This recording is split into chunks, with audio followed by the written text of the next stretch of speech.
Hijo, ¿podrías escucharme por unos segundos?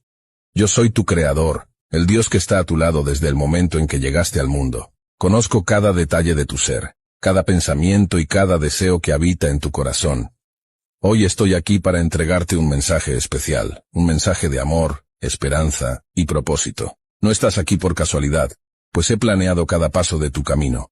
Conozco los desafíos que enfrentas, las dudas que te atormentan y las lágrimas que has derramado. Comenta un amén y sigue el perfil para que sepa que tienes fe. Pero debes saber que no estás solo. Estoy aquí a tu lado, listo para mostrarte el camino. Creo en ti, en tus capacidades y en el potencial que existe dentro de ti. Veo la grandeza que puedes alcanzar y estoy aquí para guiarte. Antes de continuar, quiero que sepas que siempre estoy disponible para ti. Basta con cerrar los ojos, abrir tu corazón y escucharme. Conozco tus necesidades,